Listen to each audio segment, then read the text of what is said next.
having the right people involved. If you don't have that to begin with, I don't think it's ever going to grow well. Even if you do things successfully on social media or on other avenues, and you might get those clients through the door, if you don't have the people to service them, it's going to fall over.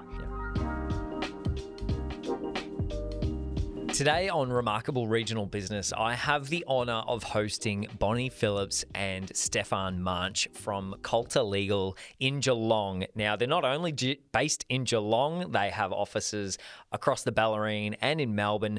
This business is 90 years old this year, and can I tell you, they bring a unique lens to how they're leading the team at Coulter Legal and how they're growing. It's honestly so cool. So please strap in. This is going to be a great episode. I hope you enjoy it.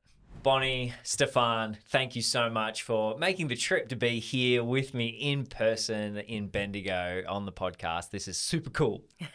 Thanks, Caleb. Yeah, really happy to be here. Now, I want to start with what Coulter Legal is. Mm-hmm. Please tell me. Bonnie, why don't you start? Give me a bit of a picture of what the business looks like from an industry and size. Sure. Thank you. And it's great to be here. Really lovely to make the trip down with Stefan and I. It's wonderful.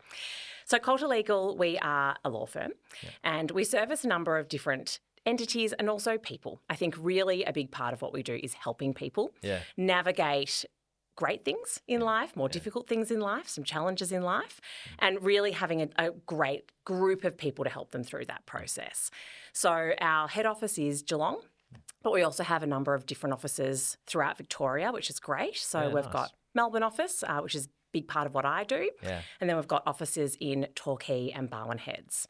Nice. So good sort of catchment area. Yeah. And then we also can service people remotely as well. So throughout Australia and also overseas. Wow. I love that. You're a Geelong boy, Stefan, is that right? Yes. And tell me a little bit about the standing and the history of Coulter Legal in Geelong. Sure. So Coulter Legal, the firm itself, through various iterations, has been around in Geelong for 90 years. So we're celebrating our 90th year this year, which is very exciting. Really it's exciting. the year for business birthdays. I don't know if you're noticing it around the place, but we've had clients that have turned 150, turned 20, turned 80, turned 50. 90. Yes. It's just what happened on the half century? I don't know. Everyone just decided to start businesses. Yep, and things have gone well. So that the business has grown. Was started by Frank Gargan in Geelong way back. There's a number of mergers which has led it to Coulter Legal, the firm that it is today. Wow. The head office is based in Geelong, so that's where the firm's grown. But over the last, we've spread out obviously along the surf coast and the Bellarine, which is fantastic. And obviously those who know Geelong know that those areas have grown substantially in the last 10, 15 years. Huge. But also grown significantly into Melbourne, where we've found really excellent people to be part of our team. But also we've found that our clients really appreciate sort of being serviced in Melbourne as well as Geelong. Like a lot of regional centres, and I'm sure Bendigo is no different. Sometimes clients want a bit of separation from where they live, as well as the benefit of having a business that's connected in their community. Yep. So the way our business and our locations have grown means that we can service, meet all of those requirements. Yeah. And I think the growth of the firm has been through good people, but people who are connected in the communities that they work in. Yeah. So our Geelong team's very, very connected with the community that it works within. It's the same in Torquay and Barwon Heads, where those offices have grown not because there's a great business opportunity there necessarily, but because we have people who work and live and operate in those communities. And that's really been kind of the cornerstone of growth of the firm. Talking about people, Bonnie, how many people have you got working in the business at the moment? We have 82, so a nice healthy size, I think, and the right size that we are aiming for. Yep. So we don't want to be a boutique firm, but we also don't want to be one of these huge, large-scale firms where our people can get a bit lost within that. Yeah. So we feel like around that 82 to 100 range is right for us. Yeah, good. And they practice across our areas of commercial law, litigation, wills and estates, property and conveyancing, workplace relations and what I'm part of, our family and relationship law team. Yeah. So nice spread of expertise. Yeah. And then we also have our non-lawyer roles. So we have our HR, finance, our admin support. So a really nice range of different skills to make sure the business can operate the best it can. Nice. Tell me a little bit about the industry as a whole and how Coulter kind of fits within the different options and what you see in different models and scales of, you touched on a little bit there, but give me a little bit more about what the industry as a whole looks like and where you've decided and where Coulter sits in that. So the legal industry is obviously very, very broad. You have a range of different firms from very, very boutique, small, solo practitioner firms all the way up to your large scale, very big commercial law firms. So we are really sort of in that middle band. So we would say we're a mid-size firm. And yes, our history has been in Geelong, and that's really where we have those really strong roots. But we also see ourselves being able to offer the services of a large city firm. You know, we're not just wedded to the regional towns, but we can now service across the board, which is really nice. And as Stefan said, gives our clients the options to come up to Melbourne if they feel that they perhaps don't want to see their lawyer from the local shops that they might, stumble across in a regional town. It gives that bit of separation and a bit more, privacy around that for them. Yep. So that is sort of where we've pitched our business. So we're not looking to become a huge operation. We want to really keep it to that nice size where we can look after our people in it as well. That's an interesting point you raise in terms of a potential challenge in a regional centre running a law firm. You kind of, a good lawyer, you want to deal with a great lawyer that you get along with and it's a good relationship, but you don't necessarily want to see them every day, do you? That's right. Absolutely. A good lawyer is indispensable when you need them, but you're often dealing with challenging times in people's lives or disagreements or things like that, right? So sensitive topics. That's right. And so I like how you've positioned that you're able to spread out and you're able to service clients, not necessarily from, exactly around the corner from them, but you're still able to understand them, right, from a regional perspective. And I really love that. How long has it taken to really expand that team to the scale that you are comfortable with and happy with? Do you want to tell me a little bit about it, Stefan? Yeah, sure. So both Bonnie and I have been involved in the business for around 6 years. Bonnie joined about a year before I did. And we've seen significant growth in that period, significantly in the family and relationship law team. So I might handball to Bonnie there because that team has really grown, and I think it's a great example of sort of growing and where we want the business to be. Yeah, give me an insight into that. I What happened there? Yeah, so I joined the business in 2019, and at that point there was 4 family lawyers in the team, and they were fantastic. They were doing a wonderful job. But when I joined, coming down from Melbourne to a Geelong firm, I really saw the potential for us to grow and expand, not just the quality of the services we could provide, but also the breadth of the services we could provide. So family and relationship law, for example, some people think of as just your divorce and, your parenting and your property issues and really that's it.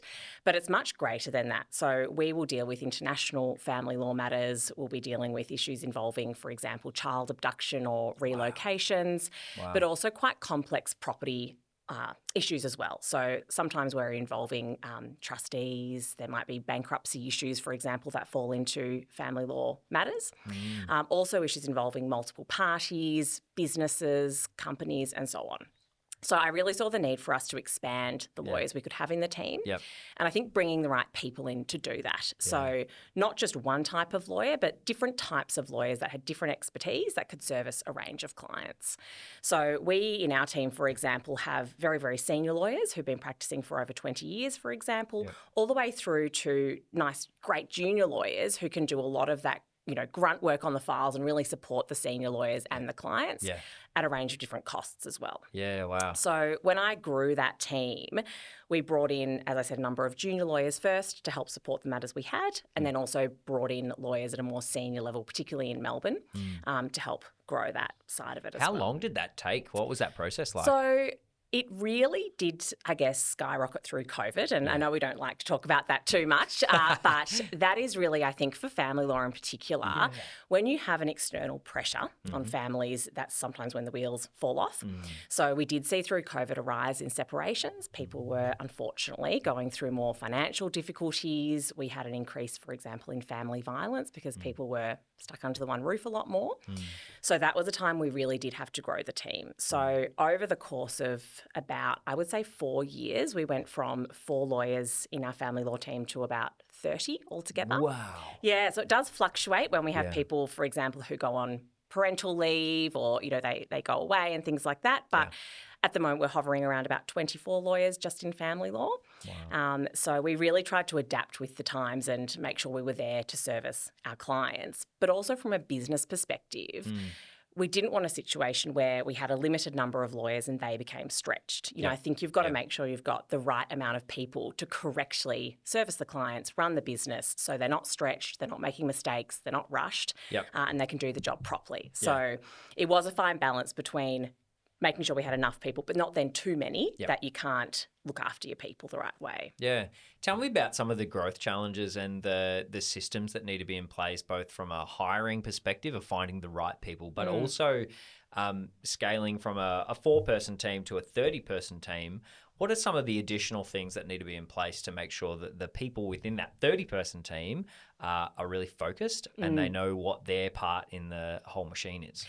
A big part of us is making sure they fit with the culture. Yeah. Because I think if you bring someone into a team, no matter how good that team is, no matter how big or small, if they're not the right cultural fit, again, those wheels can fall off because it really does filter through everyone. So our hiring process is quite stringent. We go through a number of different interviews with a number of different people in the business. So not just myself in family law, but Stefan, for example, may be involved in interviewing a family lawyer for that cultural perspective. Yeah. So we go through quite a thorough process there. We also want to make sure they've got the right technical expertise. So often for us, it might be cherry picking lawyers from other firms that we know do a good job. Yep. And then also making sure we've got the right support structure for them and then the rest of the team, because some of the lawyers we've brought in have brought quite a large practice with them. So if they come in with a large practice and we don't have the means of supporting that, it's not going to work. Yep.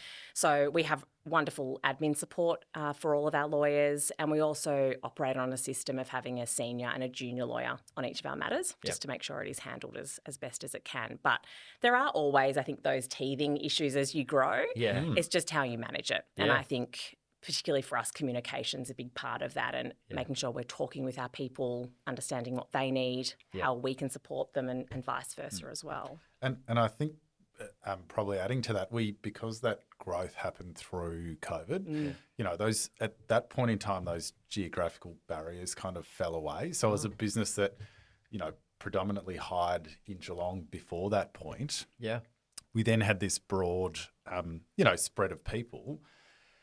Then as those restrictions fell away, then people want a home to work from. So, as in an office with a culture. Yeah. And so some of the challenges we found was really that the Geelong business had a really strong culture in the office. Yeah. Like, how do we then extend that to a broader, less kind of physically connected group of people?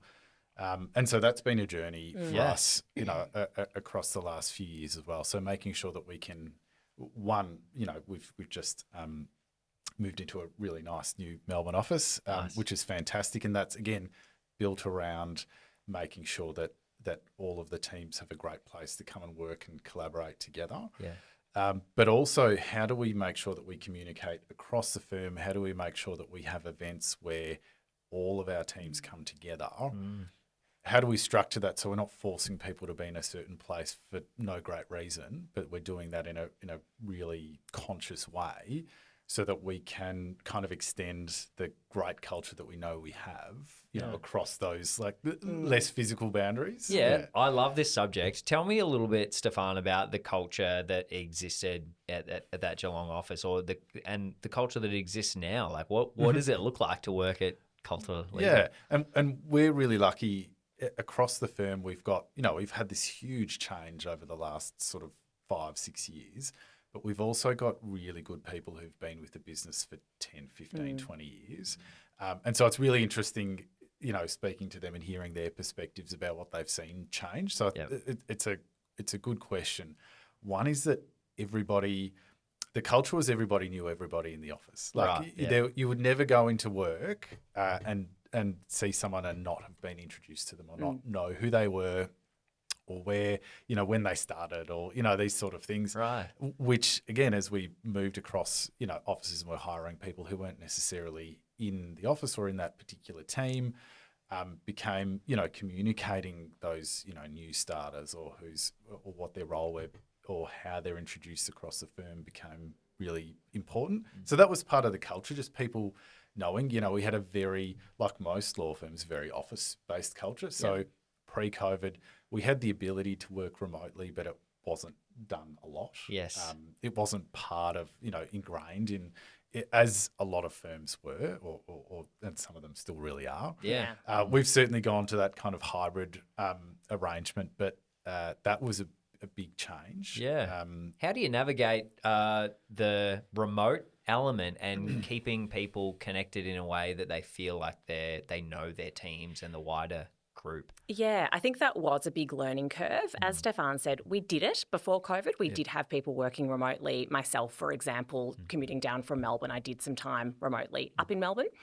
For us, it's making sure, whilst there is naturally different seniority in the firm, there's a very much open door policy.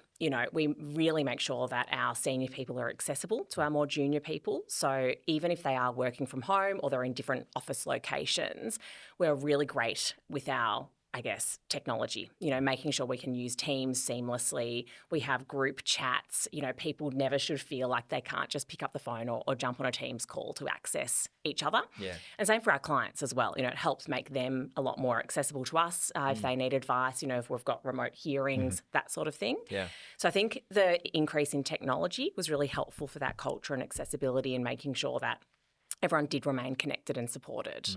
Yeah. But we also had to be really, I think, conscious about those communications. So through those early, I think, stages in COVID, we realised particularly younger people in our teams, whilst if we were in the office, they'd pop their head in and ask a question, picking up the phone to call or scheduling a Teams meeting was just like a bridge too far. Too far. Yeah. And so we had to, consciously again, and again, it's nothing.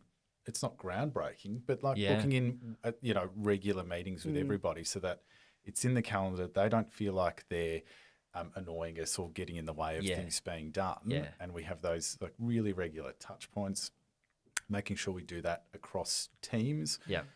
We have structured town hall meetings, we call them, where the whole firm is involved in various announcements, updates, things like that. Yeah.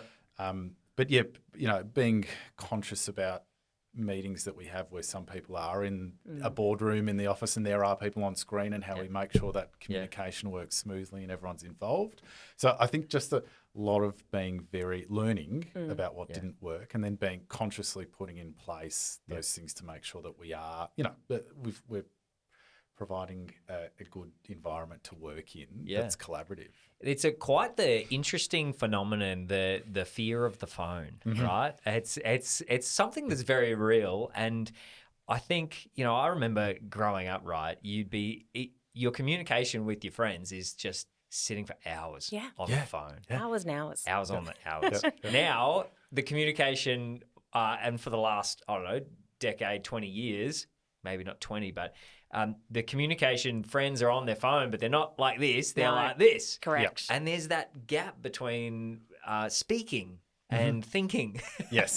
Yes. And it's amazing to hear it reflected in the workforce now in thinking, well, I know that someone, and even some junior members in my team, it's very easy to say, hey, can I grab you for 2 minutes if you're there in person? But to be conscious of that fact and that barrier to communication that exists now, where picking up the phone isn't as easy as we would expect it should be. Yes. And then being able to navigate how do we work with a younger workforce that may look at communication differently? How do we set them up to feel like people are accessible to them. Exactly. Yes. That's quite a challenge. It is a challenge, but I think it's also, again, that communication with them. Yeah. I always ask my lawyers, how do you like to work? What works for you? Are you someone who needs to be face-to-face? Are you someone who is better off having written instructions and written feedback? You know, if you don't ask them, you'll never know. And you could be assuming that one person in your business takes feedback the same way as another, which really doesn't work for them. Yeah. And I think once you've cracked how they need to work, you get a much more productive relationship. And that. you know, there are lawyers who like being in the office every single day and that works for them. Yeah. There are some who are far more productive when they're remote working from home. So there's no one size fits all, I think, particularly with a larger business, and it's making sure you are speaking with your people to understand what works for them. How did you learn that, Bonnie? Did you take a little bit of time to realise and to get a bit of understanding of how to lead different types of people, or was that fairly ingrained early? It's always something I've enjoyed. So I really do love people management. It's my favourite part of the job. I love being a lawyer, love looking after my clients, but I really do, you know, really enjoy that people side of the business. Yeah. So I was lucky in the sense that when I joined Coulter Legal, I came in at a special counsel role, so didn't come straight into a leadership role. And I really got to sort of evolve into that role over a few years. I learned from some really wonderful mentors in the business over that time. But it was a bit of trial and error.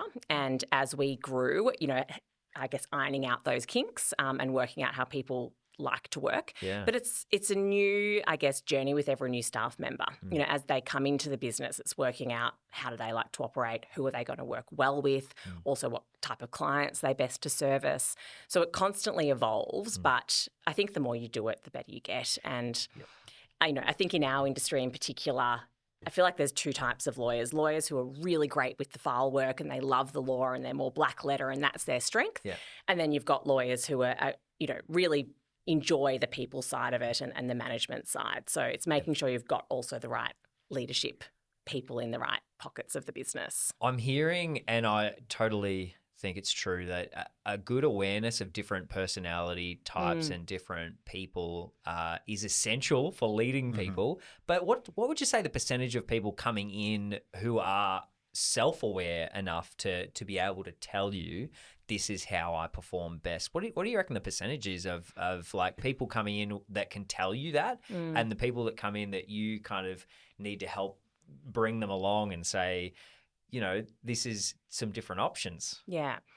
I think it comes with maturity and how long they have been practicing for. Yep. So in our team, for example, we have a couple of lawyers who previously ran their own firms and they just decided, I've sort of had enough of that, really loved it, but would like to be part of a bigger operation, would like to no longer be running the business and just enjoying the work. So I think those sorts of lawyers have really great insight as to how they need to operate and what works for them. Yep.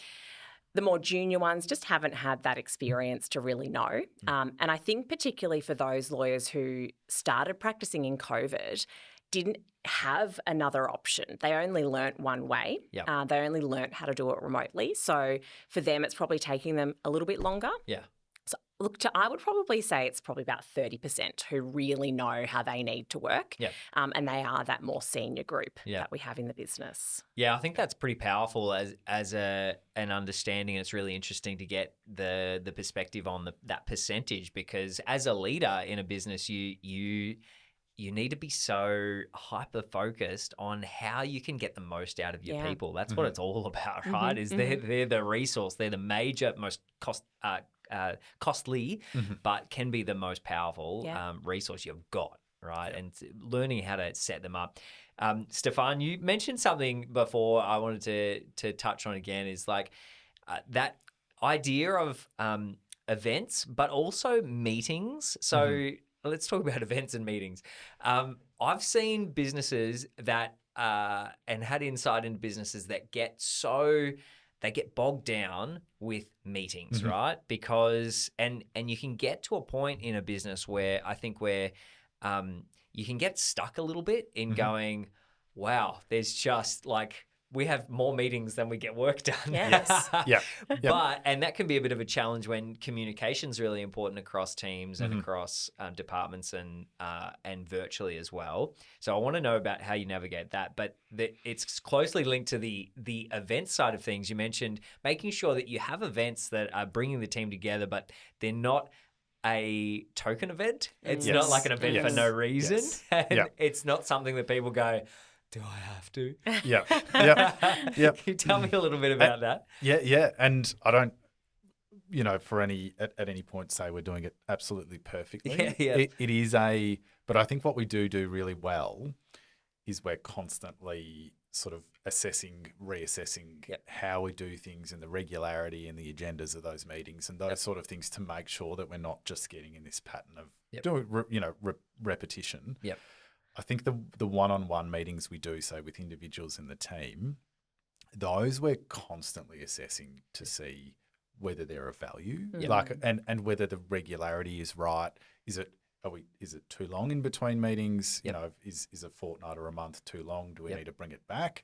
Is weekly too often? Is that becoming too much? And again, it really, those one-on-ones, it depends on the individual. Like Bonnie was saying, if somebody is going to, if they have an issue, they're going to pop their head in or pick up the phone. That you're going to have those regular touch points where that you might leave that meeting in the calendar just in case, but you both know that if there's nothing to talk about because we've just spoken 5 times that same day, we just can't, at the time we say, is there anything else we need to talk about? Or let's leave that time and go grab a coffee and we'll do a walk around the block and whatever it might be, just to touch base. But we know that if we're busy or we've had the discussions we need to have, let's cancel that meeting and, we go back to it. With the sort of broader team meetings, what has worked in our team is kind of revising the agenda pretty regularly. So making sure that it doesn't just become a box ticking exercise where we're touching the same agenda items, nothing's really changing. We have worked on, making sure that sometimes we do those meetings, in different locations. So we're not always in the same kind of core place. I know there are some teams that have, they've got one day a month perhaps where the whole team comes together, whether that's from Melbourne, Torquay, Geelong, and they have their team meeting, but they also have a lunch. So there's a social touch point in that day. Nice. And again, it's really what works for different teams. So we don't have a structure that's absolutely fixed for the whole firm that people have to follow. And then the events is an interesting one. Obviously, we've got internal things like those town halls, which we do either only if we need to or essentially every kind of quarter or every 6 months. And those are where we've got, announcements and updates for the whole firm that's important to get everybody together. Otherwise, then we have sort of end of financial year and Christmas functions where we rotate the location of those. So it's not always people travelling to Geelong or to Melbourne. We rotate them so that there's an opportunity for one ease of, getting there and getting home. And so you encourage as broad a group of people to attend as possible. We make sure we can, if you're going from Geelong to Melbourne, we've got buses and things available and we make sure we get people there easily. But it is just a constant tweaking of what those are to make sure that they're actually relevant and valuable, because we are, we're in an industry where meetings, it can be the death of the business. You do so many, and you don't. We also need to balance that, especially in leadership roles where we're mentoring and managing a team, but we've got our own clients that we need to be able to service as well. If you're so bogged down, you don't get any work done either. So it's just, I think, a real awareness and constant tweaking to try and get it right. And it will change for different mixes of, you bring somebody different into the team, that mix changes, So, it is a constant work in progress. I love that, though, and it's a theme that I'm really picking up is there's a attention and a focus on the uniqueness of individuals, and then the makeup of a team can be very different within teams and different teams. So making sure that whatever the regularity and the routine looks like, it fits well with the people that are represented. Exactly. And I think that's probably one of the things that sets the firm apart from others is that, and a reason I think both of us wanted to get into the leadership positions that we're in, is that it is a firm that, a part ingrained in the culture is that recognition of individuals. We both worked in firms where the partner you work for, it's you do it their way or that's it, or you're out. Yeah, right. And neither of us, like I said, it is replicated across the firm, is that's not how we operate. Yeah, cool. And so that's a real, when people ask about the culture of the firm, I think that's a big part of it, is that we want to get the best out of the people that we have, and we understand that by being able to bring forward those individual strengths, that's how we do it. Yeah. I think it's leading by example. So in our leadership team and also at a director level, we have equal representation of men and women. We have people in that leadership team who have their, families and children, or they may have older parents that they're caring for. And it's demonstrating from our level that there is that flexibility, there can be that balance. We don't, for example, have every event at 5 o'clock in the evening when most people have carer responsibilities, or they go to the gym at that time. We try and have events at different points in the day or on different days of the week. Yeah, that's good. So that we can cater for our staff's needs, but also our clients' needs as well. If we have a client event and you've got, we act for families, for example, it's not going to suit everyone. So we really try and make sure, we're leading by example and demonstrating that really is a value, and also making sure it's filtering down through everyone else. Yeah, love that. Let's talk about leadership structure. So what does that look like at Coulter? So we have 4 directors. So myself, Stefan and Belinda Perisic recently stepped into those director roles. Stefan, Tom White and I are all lawyers, and then Belinda is a non-lawyer, which is a really exciting development for the firm. So it is a more non-traditional approach, but something I think sets us apart from other firms and is, moving to more a modern approach of running a business. You don't need to have 4 lawyers running a business. Having someone with non-lawyer skills, Belinda, for example, has skills from an HR perspective and was our general manager for a really, really long time, brings a different element to that structure and makes sure we're looking at things through different lenses and not all just taking the same approach. Love that. So we've got the 4 of us, and I think we've all got nice different dynamics that we bring. Yeah. And then we also have our other leaders of the business. So we've got our principal lawyers and other people in sort of roles. For example, one of our lawyers runs our Torquay office. They sit within that leadership team to, again, make sure we have a focus on all areas of the business from different levels and from different people who have those different skills. I think the other thing I mentioned earlier was also the 50-50 representation of men and women. That's really important to us. So that's something we really try and focus on to, again, I guess, give people something to aspire for, look up to, if they've seen someone else doing it who, for example, is a woman or has children or has a different structure in their life that is important to them, that it gives people something to work towards and have as a focus. Oh, that's possible. Yeah. Hey there, sorry to interrupt, but this is actually the end of part 1 of this conversation. Don't worry, the next part of the episode is already released and you can just click next and go straight to that one. Hope you're really enjoying the episode. I'll see you in the next.